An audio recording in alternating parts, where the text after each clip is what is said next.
The triangle rang at 4 in the morning. Not a bell, but a piece of iron struck hard enough to wake 30 men through 3-inch bunkhouse walls. What they walked into wasn't breakfast as we know it now. This was the Pacific Northwest, the Great Lakes, Maine, Appalachia, logging camps 1880 to 1950, when fallers and sawyers burned 5,000 to 7,000 calories a day in brutal cold.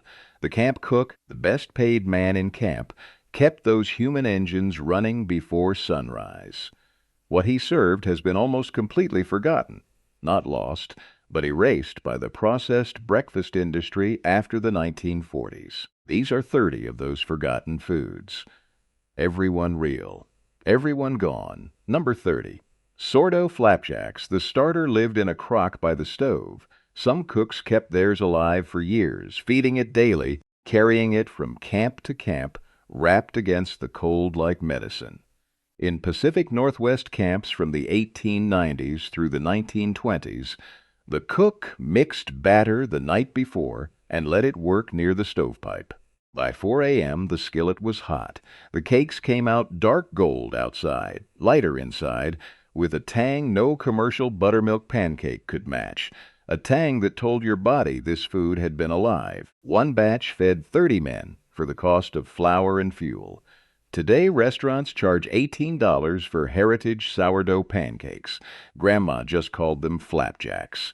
She was right. Number 29. Salt pork and white gravy. Salt pork cost 4 cents a pound in Maine and Minnesota camps during the 1880s and 1890s, packed in brine, dense and pale. The cook sliced it thin, fried it until the fat ran clear, then pulled the meat aside and worked flour into the same grease until it thickened into a pale, ivory-colored gravy. He added water, milk if there was any, and black pepper, then let it bubble until it coated the spoon. Poured over biscuits or bread, it delivered exactly the protein and fat a man needed before 6 hours, swinging an axe in below-zero air. No one had named macronutrients yet. They had named hunger, and they knew how to answer it. Number 28. Buckwheat cakes. Great Lakes camps sometimes called them flaxjacks. Heavier and darker than sourdough flapjacks. The color of bitter chocolate with no sweetness of their own. Made from pure buckwheat flour, cheaper and more calorie-dense than wheat through the 1890s, they sat in your stomach like ballast. Real maple syrup came alongside them in regions where the same forests being logged were tapped for sugar each February. The sweetness of that syrup against the deep mineral bitterness of buckwheat wasn't an invented pairing. Geography invented it. Today it's sold as ancient grain pancakes for $14, marketed as a wellness choice. In an 1895 logging camp, it was simply breakfast.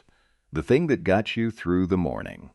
That was the only thing that mattered. Number 27. Jumbo pot oatmeal oats arrived in 50-pound burlap sacks, not pretty boxes, stacked along the cookhouse wall.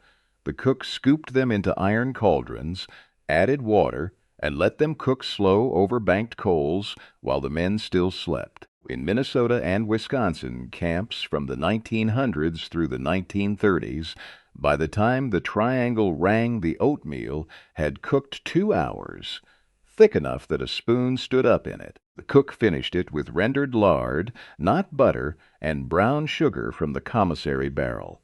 Modern sports nutritionists rediscovered slow-release fueling from complex carbs in the 1990s and gave it a name. A camp cook in 1908 already knew it.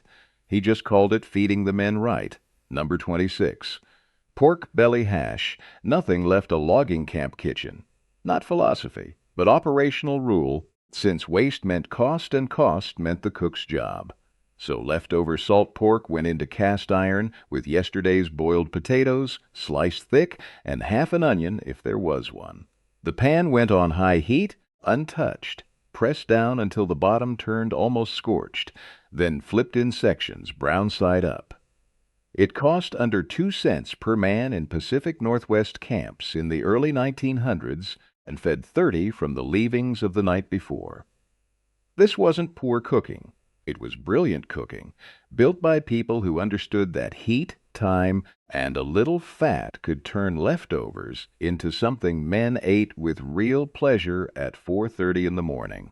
Number 25. Bunkhouse bean soup. You have to set aside everything you know about soup as a lunch food or a dinner food because in the logging camps of Maine and the upper Michigan timber country during the 1880s and 1890s, bean soup was a breakfast food. Not always, not everywhere, but often enough that it had a name, bunkhouse soup, and a place at the 4 a.m. table alongside everything else. Navy beans, the cheap white ones, went into the pot the night before with a ham bone or a piece of salt pork and water enough to cover them 3 times over. They cooked all night on the back of the stove, low and slow, until the beans had mostly dissolved into the liquid, and what remained was something between a thick soup and a porridge. Starchy, salty, deeply savory, the color of old cream protein. Slow carbohydrates. Fat from the pork.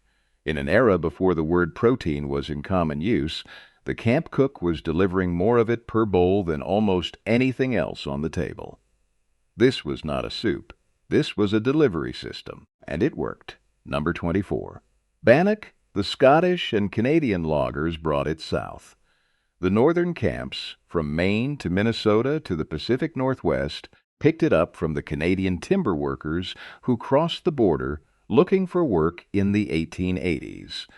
And it stayed in the camp kitchen repertoire for 60 years because it solved a specific problem. What do you bake when you have no oven, limited fuel, and 30 men who need bread in an hour? Flour, lard, baking powder, salt. Mixed dry, then worked with just enough water to bring it together into a dough that wasn't wet and wasn't dry. Patted flat, an inch thick, the diameter of a skillet. Cooked on a flat stone by the fire, or in the cast iron pan itself, turned once, eaten hot or eaten cold. It didn't matter. It was calories in a form you could hold in one hand and eat standing up. Bannock is still eaten in the logging communities of northern Canada. It never went away up there. Down here, food media hasn't discovered it yet, which means it hasn't been ruined yet. That is the only good news in this entire story. Number 23. Canned tomatoes on toast. Scurvy was not a sailor's disease. It was a winter disease. It came for anyone in a cold climate who went long enough without fresh fruit or vegetables, and in a logging camp deep in the Minnesota or Wisconsin timber country in January of 1915, fresh vegetables were not coming. What the camp kitchen had was cans, stewed canned tomatoes, opened and heated in a small pan with a little salt, and sometimes a pinch of sugar, ladled over thick-cut bread. Less than 1 cent per serving in the Great Lakes camps of the 1910s and 1920s. Not elegant, not complex. Tomatoes on toast. But those tomatoes carried vitamin C through the winter in a form that could be stored, transported by rail, and opened with a can opener in 2 minutes. The men didn't know why the cook put tomatoes on the table. The cook may not have known either, but the camps where it was served had less scurvy than the camps where it wasn't. That is not a coincidence. That is nutrition discovered through observation, before nutrition was a science. Number 22. Cornmeal mush with sorghum, Appalachian logging camps, the Virginia and West Virginia and Tennessee timber country of the 1890s through the 1920s. The men who came out of those mountains to cut timber brought their food with them, or at least brought their knowledge of it, and the camp cooks who fed them learned what they already knew. Cornmeal, cooked long and slow in water with salt, became something the body could use for hours. The cook made it the night before, thick enough that it set solid in the pan when it cooled. In the morning, he sliced it cold, firm, the color of pale yellow chalk, and fried those slices in lard until the outside went crisp and the inside stayed creamy. Sorghum molasses on top, dark as mahogany, sweet and slightly bitter at the same time. Today we call it cornmeal griddle cakes. Or, if we're a farm-to-table restaurant in Asheville with exposed brick walls, heritage polenta cakes. and charged $13 a plate. This was not a heritage ingredient. This was cornmeal. Grandma just called it mush. She was right. Number 21. Camp coffee. A logging camp cook's reputation lived or died on two things: his biscuits and his coffee. The coffee came first, before anything else was ready, because a man waking up at 4 a.m. in a bunkhouse that smelled of pine pitch and damp wool needed something hot in his hands before he could think clearly enough to eat. It was not brewed. It was boiled. Coffee went into a tin pot with cold water and went directly onto the fire. And when it came to a rolling boil, the cook dropped in a cracked eggshell, sometimes two, and the shells sank and drew the grounds down with them, clarifying the liquid until it was clear and dark as a tannin-stained river. 4 to 6 cups before dawn. Some men drank it black. Some men sweetened it with a spoonful of sorghum or brown sugar from the barrel. All regions, 1880s through the 1950s.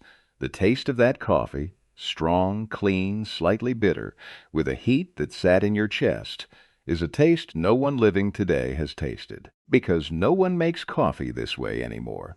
Because someone told us there was a better way. There wasn't. There was a more expensive way. That is not the same thing. Stop for a moment. In a logging operation in the American West or the Great Lakes timber country during the peak years, 1890 through 1920, the camp cook was the highest paid employee on the payroll. Not the foreman, not the head faller, not the man who drove the horses, the cook. A skilled camp cook earned more than any other worker in the operation, because everyone in camp management understood something that has since been completely forgotten. The food was not a benefit. The food was the operation. Physiologists studying lumberjack work output in cold climates later documented that men doing heavy winter timber work burned between 5,500 and 7,000 calories per day. Not per week, per day. A normal adult male doing sedentary work burns between 2,000 and 2,500. These men burned 3 times that, in cold that dropped below zero, wearing wool and leather, swinging tools that weighed 5 to 8 pounds, walking miles over uneven terrain before they reached the trees they were going to cut. Every item on that breakfast table, the sourdough flapjacks, the salt pork gravy, the bean soup, the oatmeal with lard, the buckwheat cakes, existed to solve that equation. Not because someone had calculated the math, because the cooks who fed these men watched what happened when the food was wrong. They watched men tire early. They watched men get sick. They watched men get hurt, because fatigue and cold do specific, predictable things to a body that has not been fueled correctly. And they corrected. Every season they corrected. For 60 years, the logging camp kitchen was one of the most sophisticated nutrition delivery systems in American history. Nobody wrote it down. Nobody needed to. And then it disappeared. Number 20. Fried salt cod with potatoes. The Norwegian and French-Canadian loggers who came down into the Maine timber country in the 1880s brought their food memory with them, and salt cod was at the center of it. A pound of dried salt cod cost 6 cents and fed 6 men. You reconstituted it overnight in cold water, and by morning it had softened and swelled back towards something resembling fresh fish, though it never quite got there, which was fine, because what it became was something with its own character entirely. Dense, firm, with a deep salt flavor that didn't disappear with soaking the way it was supposed to, fried in a pan with camp potatoes, sliced thin, the fish and the potato going in together, and cooking until both were brown at the edges and the whole thing smelled of salt and hot fat. Eaten with bread, eaten with whatever else was on the table. Not elegant, completely satisfying. This was immigrant food carried into the American forest by men who needed to eat what they knew how to cook. The logging camps of New England were more ethnically diverse than any restaurant in any American city today, and the food those men put on the table reflected every country they came from. That history has been almost entirely erased. Number 19. Logger's jam. Blackstrap molasses was what was left after sugar had been refined out of sugar cane. The third and final pressing. Dark and thick and bitter at the edges, the color of tar, the consistency of something between liquid and solid on a cold morning. The sugar refineries sold it cheap because it was what remained after everything valuable had been extracted. In logging camps across all regions from the 1880s through the 1930s, it was the cheapest calorie-dense food available per pound, thick-cut bread. A ladleful of black strap from the tin on the table. What the men called logger's jam, which was not jam in any sense of the word, but was understood to serve the same function. Something sweet and heavy to go on the bread to make the bread into a meal. Here's what the food industry doesn't want you to know. Blackstrap molasses is one of the most nutrient-dense byproducts ever produced in American food manufacturing. Iron, calcium, magnesium, potassium, B vitamins. A tablespoon delivers more iron than 3 ounces of beef. The loggers who ate it every morning were not eating poor food. They were eating a more complete nutritional package than the refined sugar breakfast foods that replaced it. That is not progress. That is a 40-year nutritional setback dressed up as modernity. Number 18. Venison sausage patties. The camps that sat near hunting territory, and most of them did, because the logging frontier and the wildlife frontier were the same frontier, had access to meat that cost nothing except a man's time and a cartridge. Venison came into the camp kitchen in pieces, and the cook turned it into sausage, ground or chopped fine, mixed with pork fat from the salt pork barrel, seasoned with black pepper and sage, and sometimes a little red pepper, formed into patties the size of a man's palm, and fried in the cast iron until they were brown through. Great Lakes and Pacific Northwest camps, 1890s through the 1920s.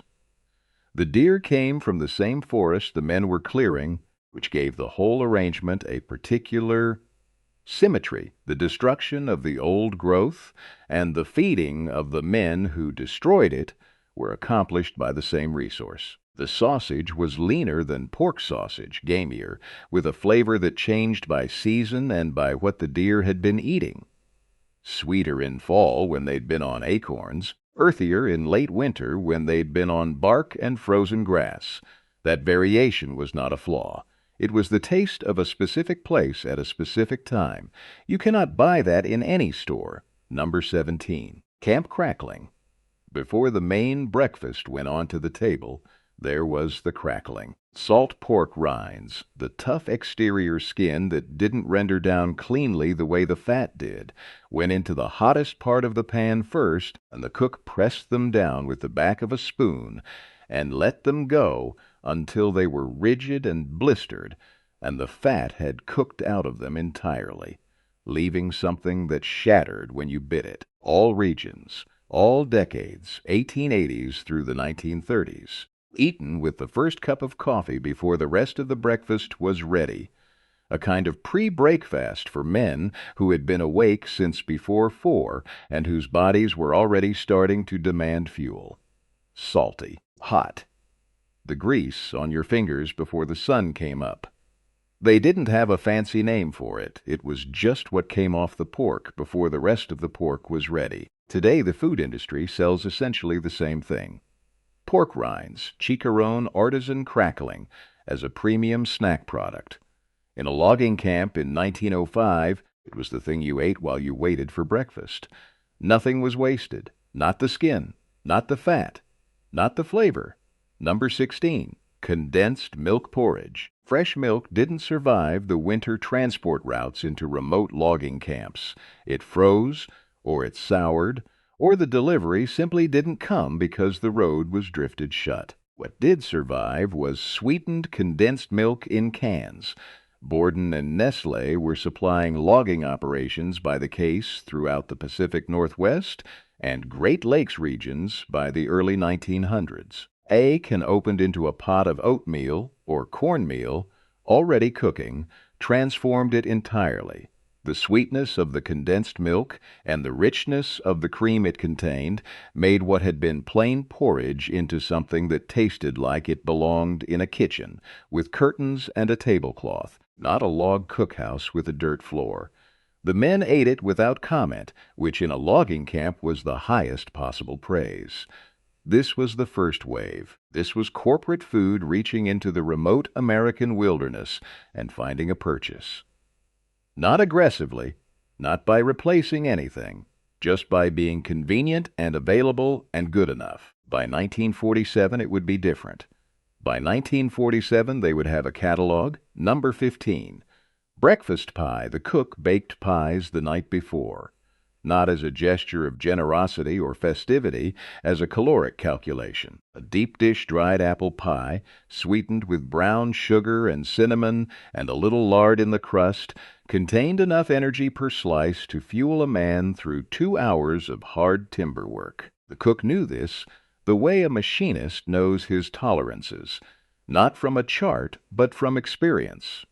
From watching what happened to men who hadn't eaten enough before the cold got into them. Minnesota and Wisconsin, 1890s through the 1910s.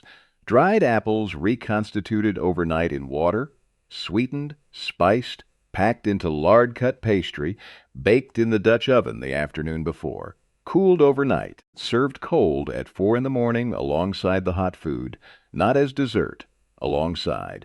A slice of pie at breakfast was not an indulgence. It was a deployment of available calories into a body that needed them immediately. Calories were calories. The logging camp cook understood this before the word calorie appeared in an American popular publication. He understood it because the alternative, men who ran out of energy at 10 in the morning in a forest with axes, was something he had seen and did not intend to see again. Number 14. Lard biscuits, the camp cook's biscuits, were not light and flaky in the way that modern biscuit recipes strive for. They were not meant to be. They were meant to be hot and dense and slightly crisp on the outside, and to absorb gravy or molasses or whatever liquid was on the table without dissolving into mush. They were made with lard, not butter. Never butter in a logging camp, because lard was cheaper and more calorie-dense, and didn't go rancid as fast in a cookhouse that might be 10 degrees warmer than outside, but not much more. All regions. 1880s through the 1940s. Baked in Dutch ovens buried in coals, not on oven racks, not in gas ranges, but in cast iron suspended in the heat of the fire, which cooked them from all sides at once, and gave the outside a slight crust that a rack oven never produces.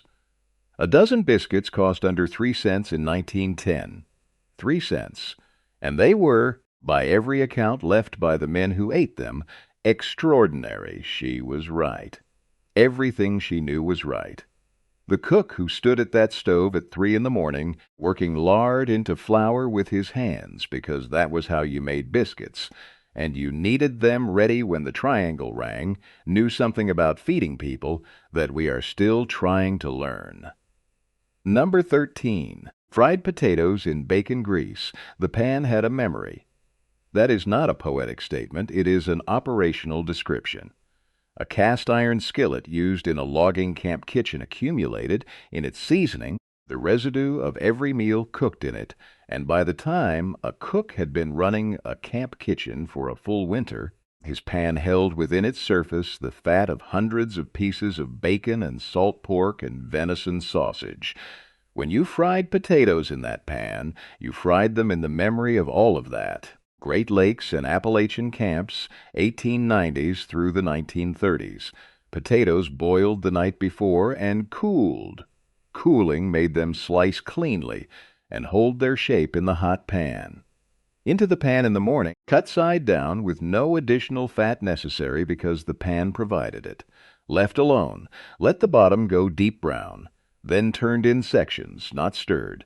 The other side went the same way. Salt, black pepper, nothing else. The men ate them with everything else. Or they ate them alone. They ate them because potatoes fried this way, in a pan seasoned this way, tasted like something that cannot be replicated in a kitchen that uses non-stick coatings and vegetable oil. That taste is gone. The pans still exist in antique shops and estate sales, but the seasoning, 60 winters of accumulated fat and heat, that's gone. You can't buy that back. In 1947, Quaker Oats signed supply contracts with major Pacific Northwest timber operations. That sentence doesn't sound like the end of something. But it was. The contracts weren't sinister in their design. They were simply commercial. Quaker offered consistent supply, reasonable pricing, and a product that was shelf-stable and easy to transport. From the timber company's perspective, it simplified the commissary. From the camp cook's perspective, it meant that one line of the morning table, the oatmeal, was now coming out of a branded package instead of a 50-pound burlap sack. Small change, but it was the beginning of a template. By the early 1950s, processed cereal companies had identified the institutional food market. Logging camps, military bases, boarding schools, hospitals, as a high-volume, low-resistance target. The pitch was always the same: consistent, convenient, requires no skill to prepare. And one by one, the pieces of the logging camp breakfast that required skill to prepare. The sourdough starter that needed tending, the biscuits that needed a practiced hand, the gravy that needed a cook who knew what he was looking at, began to disappear from the table. The camp cooks didn't lose a fight. They weren't asked. The purchasing decisions were made above them by men in offices who measured cost per unit and delivery frequency and never once stood at a cookhouse stove at 3 a.m. trying to feed 30 men before the cold got into them. The hot, made-from-scratch logging camp breakfast that had sustained 3 generations of American timber workers didn't end because people stopped wanting it. It ended because a salesman showed up with a catalog and a price sheet, and the men with the authority to say yes said yes. That is not progress. That is what the substitution of convenience for knowledge looks like from the inside. Number 12. Logging camp donuts, not a treat. A vehicle. The cook made donuts by the hundreds the afternoon before. Rings of lard-fried dough, sweetened slightly, dusted with nothing, fried hard and dark, and stacked them on the counter to cool overnight. Each one ran approximately 400 calories. The men ate 2 or 3 at a time with their morning coffee, standing up before the rest of the breakfast was on the table. This was not indulgence. This was front-loading. Getting calories into a body that was about to spend 4 hours in below-zero air before the first real break of the morning, Maine and the Great Lakes, 1890s through the 1920s. The lard came from the same barrels that produced the salt pork gravy and the biscuits and the crackling. The flour came from the same sacks that produced the flapjacks and the bannock. Everything in the camp kitchen fed everything else. Nothing had one purpose. Everything had several. A donut shop today charges $3.50 for a single donut made with vegetable shortening and artificial flavor and a coating of processed sugar. In a logging camp in 1905, a donut cost less than a cent to produce, was made with real lard and real flour and nothing artificial, and was not for sale because it was not a product. It was part of a system. Number 11. Cracked wheat porridge. Wheat berries cracked between stones or in a hand mill, not refined, not processed into white flour, but cracked so that the whole grain was still present in fragments, cooked in water until they softened into a dense, nutty porridge, with a chew to it that rolled oats never have. Northern camps, 1900s through the 1920s, particularly in camps with access to wheat stores but without reliable oat supply, finished with lard, not milk. Milk didn't survive winter transport into remote camp locations reliably enough to depend on. Lard was always there. Lard kept. A spoonful of lard stirred into a bowl of cracked wheat porridge made it richer, made it coat your mouth, made it carry heat, the way a well-insulated wall carries heat. Slowly, steadily, for a long time, the bran, the germ, the starch, all of it still present in the cracked grain. Every component of the wheat kernel working together the way it had been doing for 10,000 years before the roller mill came along in the 1870s and separated it all out and sold the bran and the germ as waste and the endosperm as progress. They knew things about grain that we will spend the next 50 years trying to remember. Number 5. The fried egg and onion sandwich, 2 eggs fried hard. Not soft, not runny, hard, because a hard yolk didn't bleed through the bread. In a pan with a little of the morning's accumulated grease and a handful of onion, either raw and sharp or fried soft and sweet in the same pan, depending on the cook and the camp and the morning, layered on thick bread that was cut from the camp loaf and did not compress when you pressed it in your hand. All regions, 1890s through the 1930s. Eaten standing up, or wrapped in a cloth and carried to the timber site in a coat pocket, still warm enough to feel through the wool. The original portable breakfast sandwich, assembled in logging camps and carried into the forest decades before any fast food company patented the concept and put it in a paper sleeve and charged $3 for it. The bread was real bread. The eggs came from camp hens if the operation kept them, or from supply wagons if it didn't. The onion was an onion. The whole thing cost pennies and fed a man for hours. McDonald's introduced the Egg McMuffin in 1972 and called it an innovation. It was not innovation. It was rediscovery, badly executed, of something loggers had been eating for 80 years. Number 4. Prune stew. The cook who ran out of prunes heard about it. That is not a figure of speech. In logging camps across the Pacific Northwest and Great Lakes regions, from the 1890s through the 1920s, prune stew was considered by the men to be a non-negotiable item on the morning table, not because they were fond of prunes, but because they understood, in a practical and utterly unsentimental way, what happened to a man's body in deep winter without them. Dried prunes stewed in water with brown sugar. Just that, nothing fancy. Until they swelled and softened, and the cooking liquid thickened slightly from the released natural sugar. Served in a bowl as a standalone breakfast item, or alongside everything else. Not a condiment, a course. The intestinal logic of eating prunes before a day of extreme physical labor in cold temperatures was so well established in logging camp culture that it needed no explanation and permitted no argument. Modern gastroenterologists have documented the specific fiber compounds in prunes, sorbitol and chlorogenic acids, that make them functionally effective in ways that most high-fiber foods are not. The logging camp cooks of 1898 did not know the names sorbitol or chlorogenic acid. They knew that men who ate prunes worked better than men who didn't. That is the only knowledge that mattered, and it was exactly right. Number 3. Salt pork and eggs, the non-negotiable. In all regions, across all decades, from the 1880s through the 1940s, the center of the logging camp breakfast table was always some combination of salt pork and eggs. Everything else on the table, the flapjacks, the biscuits, the beans, the cornbread, the potatoes, was context. This was the anchor. This was what a man was owed before a winter day in the timber: salt pork sliced thin, fried until the fat rendered clear and the edges went crisp and slightly curled from the heat, and 2 eggs fried in the same fat, not beside it, in it, so that the whites set with slightly lacy edges from the heat, and the yolk stayed just firm enough to not run. The plate came to the table smelling of hot fat and black pepper and salt, and a man who sat down in front of it was a man who was going to be all right. A man who didn't get his salt pork and eggs before a winter cut was a dangerous man.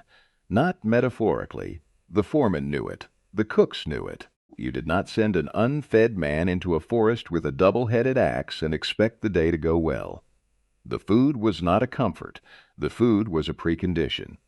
And the cook who consistently delivered it, hot, on time, in quantity, was the most important person in the entire operation. Number 2. Dutch oven bread. The cook started it the afternoon before. Mixed the dough, flour, Water, a little salt, a leavening agent, worked until smooth, and set it to rise near the stove through the evening. At midnight or 1 in the morning, he shaped the loaves and put them into the Dutch ovens, heavy cast-iron pots with tight-fitting lids, and buried the ovens in a bed of coals banked against the side of the cookhouse fire, where they would cook slowly through the remaining hours of the night, surrounded by even heat from all sides. At 3 in the morning, he pulled them. The lids came off, and the steam rose in the cold air of the cookhouse, and the smell of fresh bread at 3 in the morning in a building where men who had worked 16 hours the day before were still sleeping. That smell is something that no one alive today has experienced. It cannot be reproduced. The bread that came out of those Dutch ovens, still warm when it hit the table at 4 a.m., still carrying the warmth of the coals that had cooked it through the night, was the kind of bread that men remembered for the rest of their lives. All regions, 1880s through the 1940s, eaten alone with lard, eaten with molasses, eaten alongside everything else on the table. The bread that did not require an oven, did not require a bakery, did not require anything except a fire and a pot and a cook who knew how long to leave it. The most essential food on the logging camp table, made entirely from the most available materials by someone who had learned from someone who had learned from someone, in a chain of knowledge that is now completely broken. Number 1. The full camp breakfast, not one dish. The table in the great logging operations, the Pacific Northwest fir camps, the Minnesota pine operations, the Wisconsin hardwood camps, the Maine spruce country.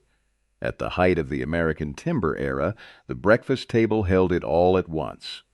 The sourdough flapjacks still coming off the griddle in stacks, the salt pork crisping in the pan, the eggs going in after, the beans from the night before bubbling at the back of the stove, the Dutch oven bread in slices, still warm, the fried potatoes in their cast iron, the camp coffee in the tin, the prune stew in its bowl, the doughnuts stacked on the counter, the biscuits in a cloth to hold their heat, the molasses on the table in its tin, the butter, if there was butter, 3,000 to 4,000 calories before sunrise, not indulgence. Engineering, the logging camp cook served all of this, for 30 men every morning at 4 a.m., from a cookhouse that might be a converted tent or a rough-hewn log building with a single iron stove and a hand pump over a basin.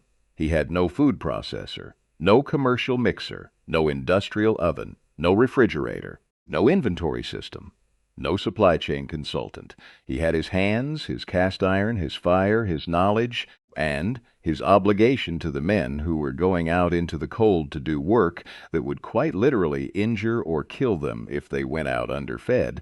He met that obligation every single day. When the logging camps closed, when the old growth was gone and the industry moved on, and the bunkhouses rotted back into the forest floors they had been built on, this entire food tradition went with them, not into restaurants, not into cookbooks, not into the oral history projects or the food journalism that was, even then, beginning to write about American food culture. Into silence, the camp cook was a working man. His knowledge was working knowledge, and working knowledge, in America, has always been the knowledge most at risk of being lost, because it belongs to the people who don't have the time to write it down, and because the people who do have time to write things down have never, in the history of this country, considered working knowledge worth preserving. Closing somewhere in this country tonight, in a cabinet or a box in an attic or a folder of handwritten cards, there is a recipe for Dutch oven bread that came from a camp cook who is gone. There is a method for sourdough flapjacks kept in a woman's memory who learned it from a grandfather who spent 20 winters in the Pacific Northwest timber.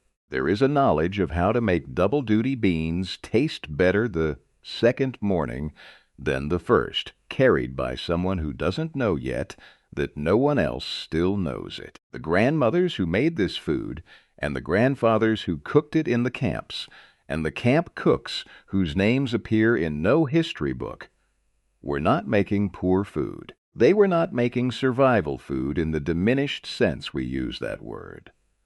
They were making some of the most nutritionally sophisticated, labor-adapted, resource-efficient food ever produced in the American wilderness, and they made it every single morning before the sun came up, without complaint and without documentation, because the men at the table needed it, and the morning was coming regardless.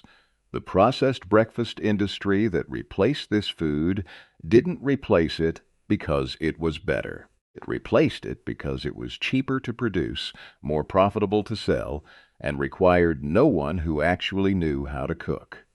A box of processed cereal requires no sourdough starter tended through a winter. It requires no cast iron seasoned over a decade of mornings. It requires no knowledge, just a purchase order. That is not progress. That is the systematic replacement of human knowledge with a product and the erasure of the evidence that the knowledge ever existed. Comment below and tell me, did your grandfather work the timber camps? A great uncle, a neighbor, anyone you knew who came out of that world? Tell me what they ate. Tell me what they told you. Because that knowledge is still out there, in the people who remember people, and it will not be there forever.